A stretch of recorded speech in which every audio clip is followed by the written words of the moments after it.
Fools galore. It's not even April Fool's Day yet, and we are surrounded by a lot of tomfoolery. Except it's not that funny. But it is slaptastic, Will Smith. Let me explain. It's almost April Fool's Day, but let's be completely honest with ourselves. Every day feels like it's April Fool's, and it feels like you're a fool getting slapped in the face, except we aren't Chris Rock, and yes, we will talk about that debacle later. That was just a quick hit for you. Instead, we are starting with what's on the other hand, the real foolery. I love you. I love you. How do you say in Ukrainian, leaving all those beautiful eyes? Твоя глаза очень красивые. Thank you very much. Your father or your mother? Who had the eyes? За маму или за папа? За маму. Mother's eyes. You owe mama very big. You owe mama. Oh, you're so big. Ми вам допоможемо відновити свою країну. І кожне місто, і кожне село. It would be comforting if it wasn't so creepy, because that's the way Joe does. Which brings us to today's question.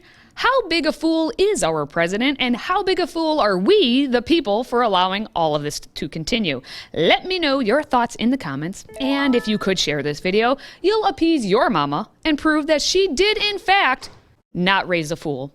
We have a serious matter with Joe. Not this time for all of his touching, but because of what's coming out of his mouth. White House staff spent the weekend having to circle back, and then circle back, and then circle back. That fool named Joe messed up not once, not twice, but 3 times while on his adventure to Europe, with this gaffe being the worst. For God's sake, this man cannot remain in power. Shortly after the speech, a White House official sought to walk that back, saying the president's point was that Putin cannot be allowed to exercise power over his neighbors or the region. He was not discussing Putin's power in Russia or regime change. And while the White House tried to walk back all of the comments, Biden said, forget that noise. Or he just plain forgot. Either way, he doubled down on the Putin response when he got back to the States and had a press conference. Number one, I'm not walking anything back. The fact of the matter is I was expressing the moral outrage I felt toward the way Putin is dealing in the actions of this man. Just brutality of it. Half the children in Ukraine. I had just come from being with those families. And so, but I want to make it clear, I wasn't then, nor am I now, articulating a policy change. I was expressing the moral outrage that I feel, and I make no apologies for it. You may be wondering what Joe is actually, looking at while he was speaking. Don't worry, his handlers gave him simple, very clearly scripted answers on a nice little note card that Joe still managed to go off script from. Is it any wonder that no one is confident in his ability to navigate Ukraine and Russia? By a fairly large 71 to 28% margin, Americans say they do not have a lot of confidence in President Biden's ability to respond to this war. 57% say we are already at war with Russia or will be within a year, a very pessimistic view.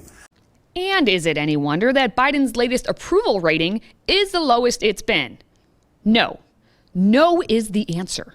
Overall, President Biden's job approval stands at just 40%, with 55% disapproving. This is his worst showing yet in our poll since he became president. That's why Hollyweird must intervene and rewrite the script. For his part, Sean Penn is being weird as always. He's in Ukraine to make a documentary and now views himself the selfless, almost martyr-like figure of Hollywood, asking his fellow actors to have their moment at the Oscars this past weekend, but also don't. I would encourage everyone involved to know that though it may be their moment, and I understand that, to celebrate their films, it is so much more importantly their moment to shine and to protest and to boycott that Academy Awards. And I myself, if it comes back to it, when I return, I will smelt mine in public. I supremely hope he's not using Oscar as a euphemism for his genitals, because real consequences come from smelting. I love gold so much that I even lost my genitalia in an unfortunate smelting accident. Hence the name Gold Member. No one even knew it was Oscars night until Oscar de la Hoya turned up in beta form as Will Smith. Once a kid from West Philadelphia, he got in one little slap and his wife got scared. And now it's time for the slap you've all been waiting for. Oh, wow. Wow. Will Smith just smacked the out of me. I'm not going into the details of the joke that led to the slap because it wasn't a solid punch, like an Oscar de la Hoya or really a Muhammad Ali would have given. Well, now that's awkward. But you must remember that Will Smith is an actor, and he is supposedly the best actor, so it is possible that we have a Spaceball situation here. No, Vesper, don't bet! Ah! No. Fool you! Who knows? It's possible, probable, that Chris Rock and Will Smith staged the whole thing, and all of the actors in the room were in on it. It's a game to them. Everybody laughed and clapped, cause it was awesome! The way that you just got slapped! Slap yourself silly with Slap Bet, the happy hitting game from Aldrin. No kids were actually slapped in the making of this commercial. Kids, slapping someone is a dangerous activity and should not be done. And maybe that's what happened. Or maybe Smith has some mental and emotional issues about his wife and their relationship, because that's clearly broken and he is a cuckold. But I don't care for the minutia. I really don't care about the drama that is Hollyweird, and you shouldn't either. It's a cesspool, and cesspools are to be avoided. Unfortunately, we are all living in a cesspool. And all of those elites in the room should be concerned because Biden put forth a $5.8 trillion budget, which includes more taxing of the rich. And so the smelting of the Oscar may actually prove to be a smart move for Sean Penn. Now, for the rest of us, we need to watch for the right hook or hand slap, but also know what's happening with the left, because that's really what we should focus on. Everyone cares about the Will Smith nonsense, and no one cares about this $5.8 trillion budget. As Joe says, his daddy used to say, My dad had an expression. He said, don't tell me what you value. Show me your budget. I'll tell you what you value. Don't tell me what you value. Show me your budget, and I'll tell you what you value. Well, the budget I'm releasing today sends a clear message to the American people that what we value. First, fiscal responsibility. $5.8 trillion. There's nothing fiscally responsible about that. Nothing.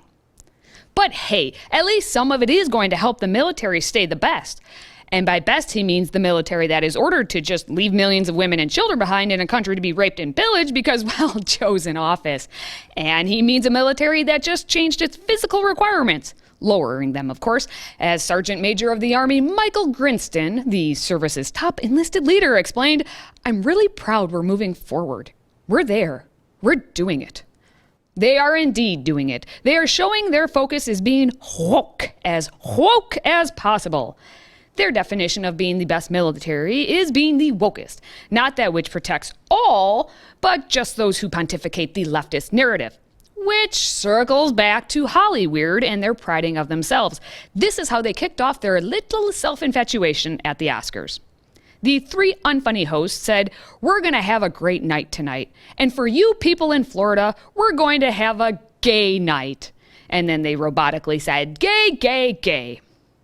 I'd show you the clip, but I respect you too much to show such cringe. And their reference, obviously, to the Parental Rights and Education Act as the Don't Say Gay bill is wholly false because, number one, it never says the word gay. And number two, it means 5 through 8-year-olds. 5 through 8-year-olds will not be talking about sexuality of any kind, since it's, developmentally inappropriate. Maybe that means they'll actually learn to read now. Probably not. Meanwhile, the third person in line for the presidency cannot read. Nancy Pelosi is simply outraged. She's outraged about the whole thing. This cruel legislation sends a harmful message to our children, and she's so glad that students leave their schools to protest. Quite frankly, those students are better off not being in public schools. But I digress. We need to celebrate Nancy, who turned 82 on March 26th. It makes perfect sense that Nancy celebrates her birthday within 1 week of April Fool's, since she is an ultimate fool. So Nancy's now 82. And to celebrate, her husband gave her a big old scoop of Haagen-Dazs to go with the $2.2 million of stock in Tesla that he just bought. Yep, that did happen. Right hand, look at what the left hand is doing. Who are the real fools? I think we all need to look in a mirror. And while we're doing that, remember to be grateful and give those 3 precious F's: faith, family, and friends. Then share this video so you are not a fool. Until next time, stay healthy, America.